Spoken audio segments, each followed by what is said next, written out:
बच्चों, good morning. Online classes में आपका स्वागत है। आज हम आपको बच्चों नया टॉपिक लेके आए हैं, integrated education of disabled children. ठीक है, इसका मतलब ये है विकलांग बच्चों की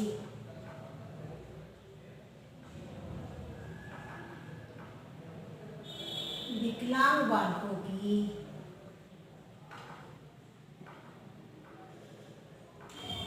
समेकित शिक्षा।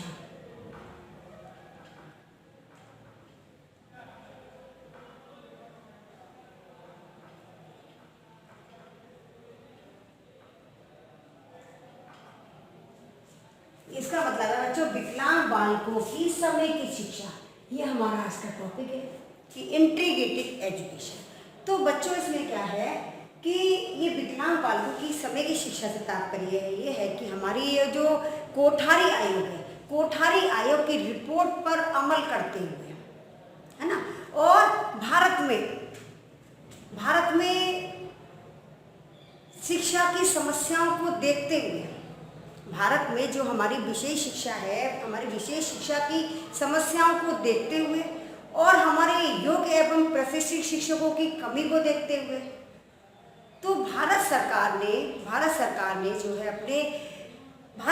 ने अपने कल्याण मंत्रालय द्वारा ये जो 1974 में है ना, सन 1974 में, यानी भारत सरकार ने अपने कल्याण मंत्रालय के द्वारा सन 1974 में एकीकृत शिक्षा की शुरुआत की। ये आप नोट करते जाइएगा, इम्पोर्टेंट चीज। तो इसका जो है निर्माण हुआ है हमारा 1974 में, ये लागू की गई, यानी केंद्रीय ये जो है हमारी कल्याण मंत्रालय द्वारा, भारत सरकार ने कल्याण मंत्रालय द्वारा सन 1974 में एकीकृत शिक्षा की शुरुआत की, जिसे विकलांग बालकों के लिए समेकित शिक्षा के नाम से जाना गया। और इसको तो समेकित शिक्षा यानी हमारी integrated education for disabled children के नाम से जाना गया हमारा समेकित शिक्षा, जिसको हम शॉर्ट में कहते हैं IEDC। क्या कहते हैं इसे शॉर्ट में? हम कहते हैं शॉर्ट में हम इसको कहते हैं IEDC, है ना। इसको हम शॉर्ट में ये भी कहते हैं, यानी इसको संक्षिप्त रूप में IEDC नाम दिया गया। तो बच्चों इसका क्या तात्पर्य है हमारा? तो समेकित शिक्षा से तात्पर्य ऐसी शिक्षण पद्धति से ये जिसमें विकलांग बालकों को सामान्य बच्चों के साथ, है ना, जहाँ पे हमारे अक्षम अथवा जो विकलांग बच्चे हैं, तो अभी आज जो हम समेकित शिक्षा बता रहे हैं, तो इसमें जो है हमारे विकलांग बच्चे यानी अक्षम अथवा विकलांग बच्चे हैं, तो उनको क्या है, सामान्य बच्चों के साथ सामान्य विद्यालय में दूसरे सामान्य बच्चों की तरह ही समान अवसर प्राप्त हो और अपनी भागीदारी के साथ वो शिक्षा ग्रहण कर सके। तो यही जो है हमारी समेकित शिक्षा कहलाती है। और उनके लिए आवश्यक सेवाएं प्रदान करके, तो यानी जो हमारे विकलांग बच्चे हैं, तो विकलांग बच्चों को उनके लिए आवश्यक सेवाएं प्रदान करके उनकी ज़रूरतों को पूरा करती हैं। तो इस कार्यक्रम के अंतर्गत अक्षम व्यक्तियों को किताबें हैं, जैसे लेखन सामग्री है, भाई उनको विद्यालय पोशाक है, लेखन सामग्री, यातायात है, विशेष साधन है, यातायात है, जैसे किसी को चश्मा प्रदान करना है, इन बच्चों को यंत्रों के लिए जो है आवश्यक सहायता प्रदान की जाती है। तो ये हमारी जो है आवश्यक सहायता प्रदान की जाती है। तो ये हमारी जो है समेकित शिक्षा के अंतर्गत आता है। अब बच्चों प्रश्न ये उठता है कि ये समेकित शिक्षा है क्या, ये किन बच्चों को दी जाती है, ये कब लागू की गई, इसका उद्देश्य क्या था, है ना, और ये लागू कब की गई, ये जो है क्यों लाई गई समेकित शिक्षा, कब से लागू हुई और इसे किन बच्चों के लिए लागू किया गया। तो इसका क्या मतलब है कि ये जो हमारी समेकित शिक्षा है, ये भारत सरकार द्वारा एक स्कीम लाई गई। ये जो है हमारी समेकित शिक्षा, तो भारत सरकार द्वारा एक स्कीम लाई गई, जो ये भारत सरकार द्वारा जो स्कीम लाई गई, तो ये हमारी 1974 में लागू की गई, है ना। ये हमारी सन 1974 में लागू की गई है स्कीम।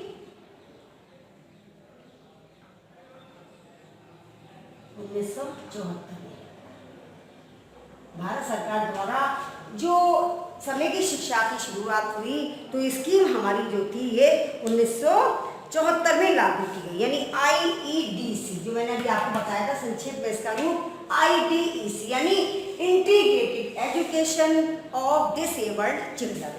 तो ये जो था हमारा, जब ये योजना लाई गई तो बच्चों इसके अंदर एक बात इम्पोर्टेंट ये कही गई थी कि जो हमारे प्राइमरी स्कूल हैं, जो हमारे प्राइमरी स्कूल हैं उसमें जो दिव्यांग बच्चे हैं, है ना, जो हमारे प्राइमरी स्कूल हैं उसमें जो दिव्यांग बच्चे हैं वो जो है शिक्षा से वंचित ना रह जाए। यानी कोई भी बच्चा हमारा जो दिव्यांग है, विकलांग है, तो वो शिक्षा से वंचित ना रह जाए। तो इसलिए जो हमारे प्राइवेट मतलब प्राइमरी स्कूल है, जो हमारे गांव में प्राइमरी स्कूल है, तो कोई भी बच्चा जो है शिक्षा से वंचित ना रह जाए। इनके लिए गांव में जो प्राइमरी स्कूल है वो वहाँ पर जाकर शिक्षा ग्रहण करें। जो हमारे गांव में प्राइमरी स्कूल है तो वो वहाँ जाकर शिक्षा ग्रहण करें, अर्थात सामान्य बच्चों के साथ विशिष्ट बालकों को मिलाकर, सामान्य बच्चों के साथ और विशिष्ट बालकों को मिलाकर जो शिक्षा का प्रावधान है वही हमारी समावेशी शिक्षा है, समेकित, है ना। जो विकलांग बच्चों के साथ सामान्य बालकों को मिलाकर जो शिक्षा देने का प्रावधान है वही हमारी समेकित शिक्षा है। हम कहते हैं ना, प्रश्न आता है कि समेकित शिक्षा क्या होती है, समेकित शिक्षा किसे कहते हैं? तो बच्चों इसका मतलब यही है कि जो हमारे विशिष्ट बालकों को सामान्य बच्चों के साथ जो दोनों को मिलाकर जो शिक्षा प्रदान की जाती है वो हमारी समेकित शिक्षा है, जिसमें एक ही छत के नीचे, जिसमें एक ही छत के नीचे सामान्य व विशेष बच्चे साथ में मिलकर समान तरीके से, यानी एक ही साथ मिलकर समान तरीके से शिक्षण ग्रहण करते हैं, वो ही हमारी समावेशी, हमारी वो समय की शिक्षा कहलाती है। ठीक है ना। तो अब है बच्चों, अब प्रश्न ये उठता है कि इसकी आवश्यकता क्यों पड़ी, कि समय की शिक्षा को भी इसमें क्यों लाया गया, इसकी आवश्यकता क्यों पड़ी? तो इसकी आवश्यकता बच्चों इसलिए पड़ी, क्योंकि आपको पता है भारत एक विकासशील देश है और इसकी 70 या 75% आबादी जो है हमारी ग्रामीण इलाकों में निवास करती है ना। हमारी 70 या 75% आबादी ग्रामीण इलाकों में निवास करती है। तो ऐसे में प्रतिशत आबादी ग्रामीण इलाकों में निवास करती है, तो ऐसे हर जगह जो है स्पेशल स्कूल तो नहीं है। जब हमारी इतनी जनसंख्या जो है ग्रामीण इलाकों में निवास करती है तो हमारे क्या है, तो ऐसे हर जगह विशिष्ट स्कूल तो नहीं है, यानी स्पेशल विद्यालय तो नहीं है, हर जगह स्पेशल स्कूल नहीं है जिसमें कि कोई भी ग्रामीण क्षेत्र का नागरिक अपने बच्चों को भेज सके। क्योंकि वो इतने पैसे वाला नहीं होता है। जैसे कोई किसान है भाई, तो उसकी इतनी आर्थिक स्थिति इतनी अच्छी नहीं है कि वो स्पेशल स्कूल में अपने बच्चे को पढ़ने भेज सके। इसीलिए इन सब चीज़ों को देखते हुए अपने बच्चों को स्पेशल स्कूल में नहीं भेज सकता, तो जो हमारे गांव के दिव्यांग बच्चे हैं उनके लिए जो ये विद्यालय खोले गए हैं प्राइमरी स्कूल, तो जो है पेरेंट्स जो हैं वो इतने पैसे वाले नहीं हैं जो अपने दिव्यांग बच्चों को अच्छे स्कूल में भेज सकें, भाई स्पेशल स्कूल में भेज सकें। तो ना वो शहर में भेज सकते हैं, और गांव में इतनी सुविधा है नहीं, कि वो अपने बच्चों को भेज सके वहाँ पे, और दिव्यांग बालकों को भी भेज सके, चाहे वह बच्चा श्रवण बाधित हो, या वो अस्थि बाधित हो, या वो मंद बुद्धि हो, यानी मानसिक मंद बुद्धि हो। तो इस तरह के बच्चे जो हैं हमारे नहीं जा सकते पढ़ने। इसीलिए सरकार द्वारा जो है ये हमारी IEDC यानी integrated education of disabled children, ये वाली जो स्कीम लाई गई हमारी, इसीलिए लाई गई कि जिससे वो अपने बच्चों को वहाँ पढ़ा सके।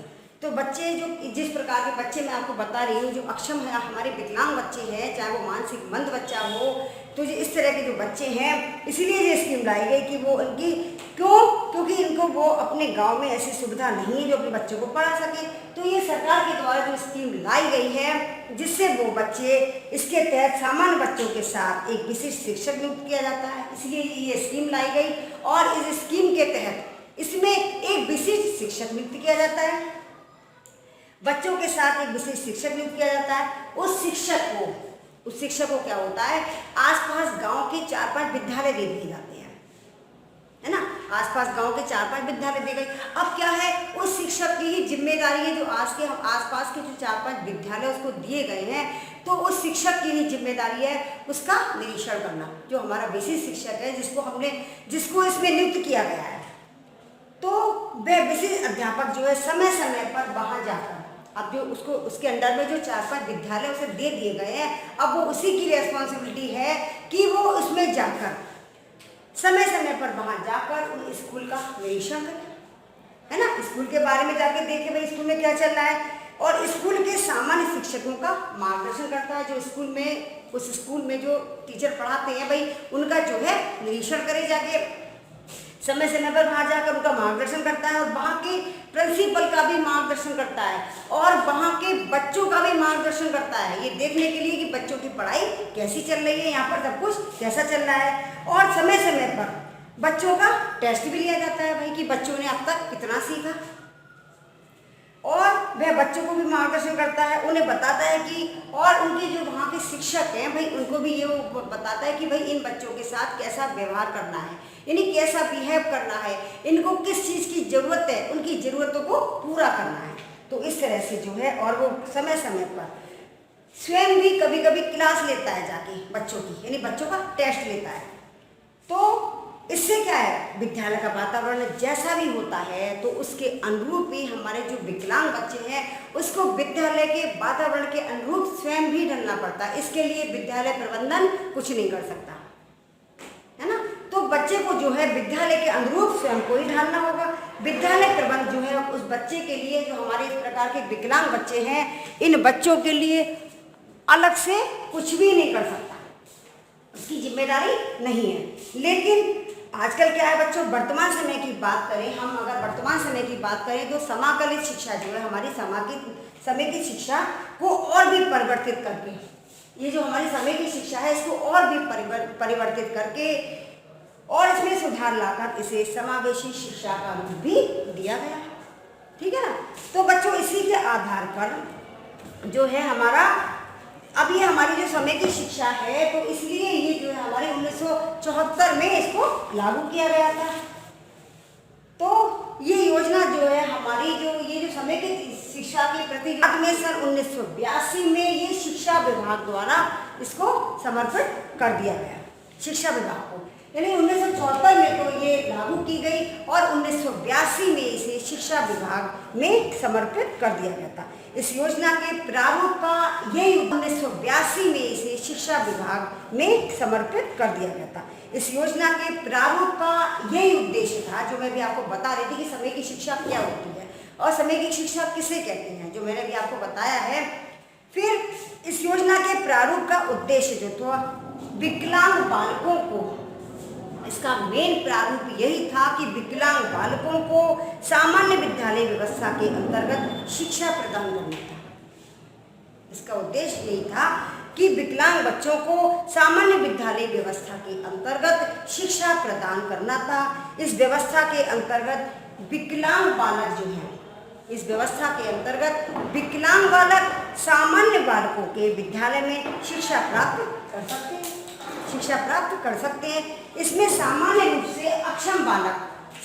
से अक्षम बालकों को विविध प्रकार की सुविधाएं प्रदान की जाती हैं और इसके अंतर्गत विविध प्रकार की योजनाओं का संचालन भी किया जाता है, जो कि विकलांग छात्र छात्राओं के लिए सामाजिक, व्यावसायिक एवं शैक्षिक उन्नयन से संबंधित थी, जिससे उनका भी शैक्षिक विकास हो, उनका भाई उन्नयन हो, सामाजिक उन्नयन हो, उससे जो संबंधित थी। ये हमारी हो गई बच्चों समय की शिक्षा। अब मैं आपको इसके फंक्शन बताती हूँ, ठीक है।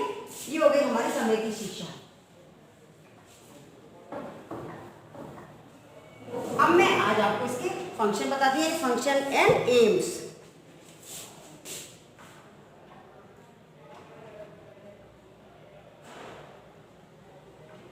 Functions and aims of integrated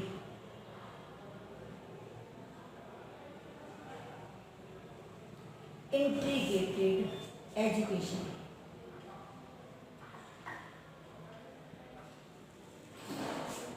Of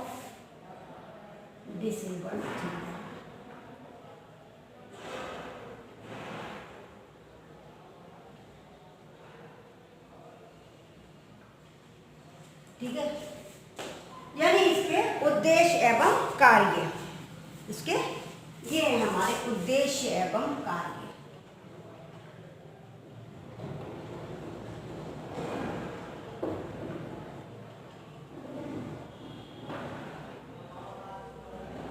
functions and AIIMS और उद्देश्य एवं कार्य किसके? विकलांग बालकों की समेकित शिक्षा, विकलांग बालकों की समेकित शिक्षा के उद्देश्य एवं कार्य।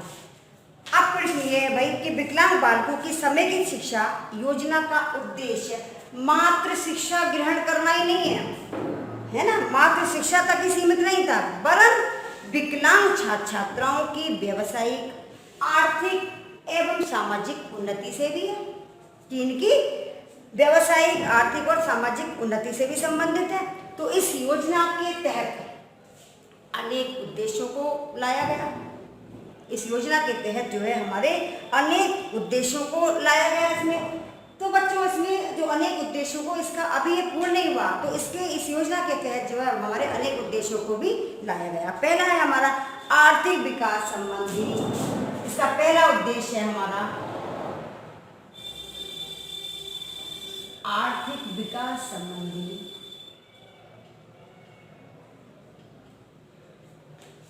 गतिविधियों को प्रोत्साहन।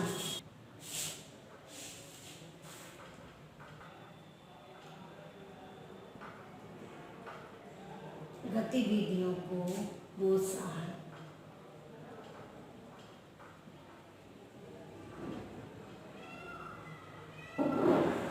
आर्थिक विकास गतिविधियों को प्रोत्साहन।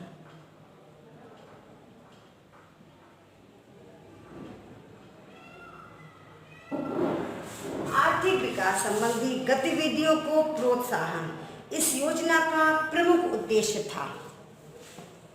इस योजना का प्रमुख उद्देश्य ये था कि उन गतिविधियों को प्रोत्साहित करना था जो कि विकलांग बालक बालिकाओं के हित से संबंधित थी, जो विकलांग बालक बालिकाओं को विविध प्रकार का प्रशिक्षण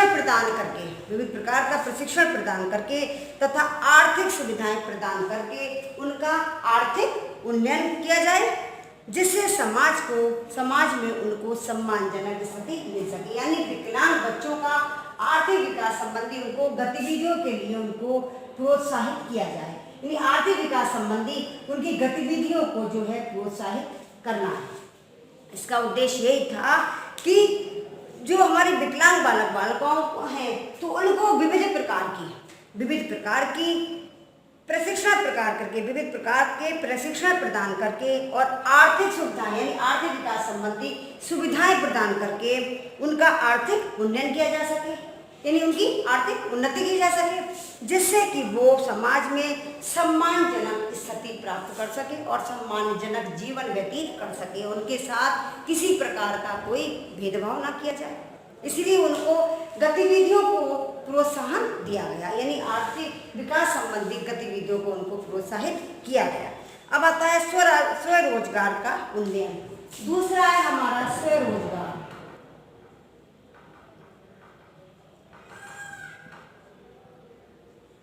स्वरोजगार का उन्नयन यानी स्वरोजगार यानी खुद का रोजगार, उसका खुद का रोजगार यानी एम्प्लॉयमेंट इस योजना का प्रमुख उद्देश्य था। इस योजना का प्रमुख उद्देश्य था कि विकलांग छात्र छात्राओं को स्वरोजगार के अवसर प्रदान किए जाए, यानी विकलांग छात्र छात्राओं को स्वरोजगार के अवसर प्रदान किए जाएं।